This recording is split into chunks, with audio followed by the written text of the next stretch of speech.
अमन वर्मा जी, हिसार से। श्री राधे गुरुदेव, आपके चरणों में कोटि कोटि प्रणाम। गुरुदेव, मैं जैसे को तैसा वाली बातों में विश्वास रखता था पहले। जो लोग जैसा कहीं आचरण करते थे। तूणीर में हर तरह के बाण होते हैं। अग्निबाण होता है, तो फिर वरुणास्त्र भी होता है, फिर वायुवास्त्र भी होता है, पर्वतास्त्र भी होता है, तो वज्रास्त्र भी होता है, हर बाण होता है। ये नहीं कि ऐसा नहीं होना चाहिए। जैसे को तैसा संस्कृत में कहते हैं, सठे साठ्यम समाचरित। ये भी एक बाण है तूणीर में। हर जगह यही काम नहीं करता है, हर जगह काम नहीं करता है। कहीं कहीं उस बाण का भी प्रयोग किया जाता है। बड़े बड़े संत उसका प्रयोग करते हैं। जब देखा गया कि साम से, प्रलोभन से, हाथ जोड़ने से काम नहीं चल रहा, तो फिर दंड का प्रयोग किया गया। नीति है ना, साम दाम दंड भेद। जब देखा गया अब आखिरी है ये, सठे साठ्यम समाचरे। दुष्ट के साथ दुष्टता का ही व्यवहार समझ में उसको आएगा, साधुता का व्यवहार समझ में ले आएगा। नहीं, तूणीर में एक बाण ये भी होना चाहिए। वो ऐसा नहीं कि व्यवहार में बहुत सावधानी की जरूरत है। अब जैसे कोई किसी को छेड़ रहा है, भाई साहब आप ऐसा करना, तो आपके गाल में तमाचा मारेगा आके। जिसको पता है ना कि पहला थप्पड़ ऐसा पड़ा कि उसको तमार आ गया, फिर वो नहीं झाकेगा, फिर वो समझ जाएगा। तो ये भी होना चाहिए।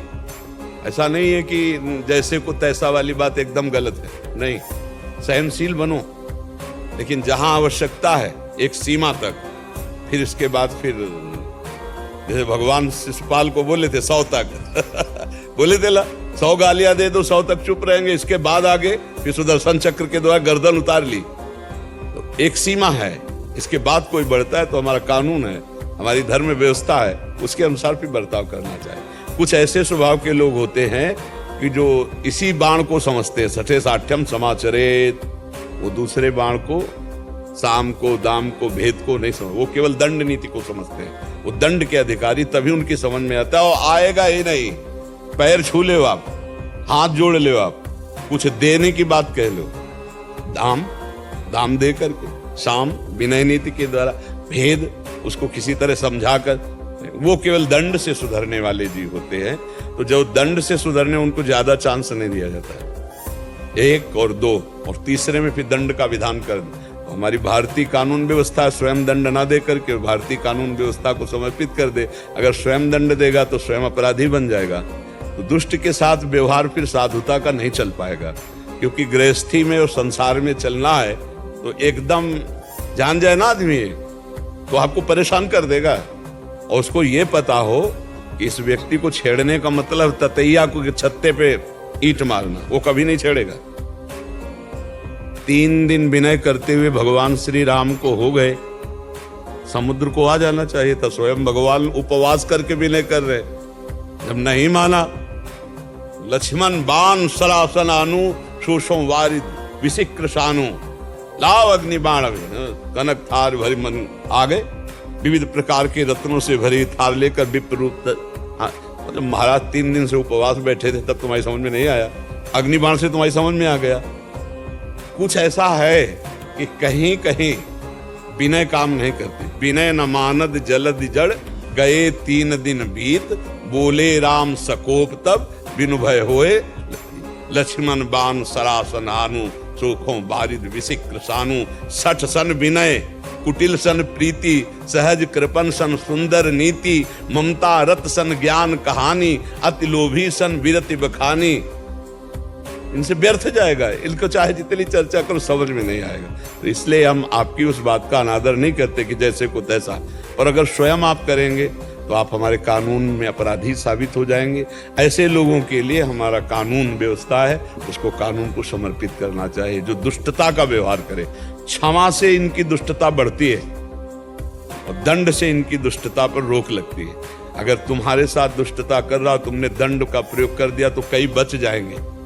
उनको अगर कानून की सुरक्षा में दे दिया तो कई बच जाएंगे। अगर तुम क्षमा कर दिए तो दसियों से ऐसी दुष्टता करेगा। तो इसलिए कहीं ना कहीं ये सठे साठ्यम समाचरित सूत्र लिखा गया है, तो ऐसे गलत नहीं लिखा गया। महाराज जी, जो लोग जैसा आचरण करते थे वैसे ही जवाब देता था पहले, लेकिन रात को जलन और पछतावा होता था कि मुझे ऐसा नहीं करना। हाँ, पवित्र हृदय का ये लक्षण है, पवित्र हृदय का ये लक्षण है। ऐसा अपने जहां तक हो तक सहन करना चाहिए। पर हम इसलिए कह रहे हैं कि आज जो वर्तमान में समय चल रहा है, लोग व्यसन, व्यभिचार, गंदी वृत्तियों वाले वो विनय, साधुता, शास्त्र इनकी भाषा नहीं समझते, नहीं समझेंगे। उनको भाषा वही समझ में आती है जो जैसा स्वरूप हो उसके अनुसार। हाँ, जहाँ जरूरत है इसकी तो इसकी भी जरूरत है, और जहाँ जरूरत है नजर टेढ़ी करने की वहाँ नजर टेढ़ी करने की जरूरत है, पर अपने को अपराधी साबित ना होने देना। ऐसे कोई आचरण ना करना कि कानून के द्वारा हम अपराधी साबित हो जाएं। ऐसे सावधानी से चलना चाहिए। तो क्या हम इस बात पे राजी हैं? भगवान राम 14 वर्ष के लिए वनवास गए, विशेष उदासी, लेकिन सारंग धनुष और तूणीर पास ही रहा। आप विचार करके देखो, आदेश था 14 वर्ष के लिए विशेष उदासी स्वरूप, तपस्वी स्वरूप, पास ही रहा। भगवान परशुराम जी निरंतर तपस्या में रत रहे, लेकिन भगवान शंकर जी से प्रदत्त वर्षा पास ही रखा। बड़े बड़े महान जो वीर योद्धा धर्म रक्षक हुए, तो धर्म की रक्षा के लिए कहीं न कहीं दंड विधान की भी आवश्यकता है। अगर भगवान को देखो तो सुदर्शन चक्र है, गदा है कौमुदकी, तो ये सब धारण किए नहीं धारण किए। तो ये तो इस समय तमोगुणी और रजोगुणी वृत्तियों की बाहुल्यता है। सतोगुणी साधुता, इस भाषा को समझना तो किसी सत्संगी के बस में हो सकता है। जो सत्संग सुनता है, शास्त्र स्वाध्याय, वो इस भाषा को समझ सकता है। नहीं, इस भाषा को आजकल नहीं समझा जाता, उसे कमजोर माना जाता है जो ऐसे बात करता है। जो ऐसे बात करता है उसका उपहास उड़ाया जाता है। आज का समय जो है ना, हाँ, तो ये अंदर से रखे, लेकिन नजर में दम होनी चाहिए। हमारा धर्म, हमारा राष्ट्र, ये हमारा जीवन है, हमारा प्राण है। हमको इस पर कि कोई हमारे राष्ट्र पर आतंक करे तो हम सहन कर लें, नहीं, फिर उसके लिए हमें प्राण देना पड़े तो सहज में। हमारे धर्म के लिए, हमारे गुरुजनों के लिए, हमारे इष्ट के लिए, तो ये थोड़ा होना चाहिए, इतना तो होना चाहिए।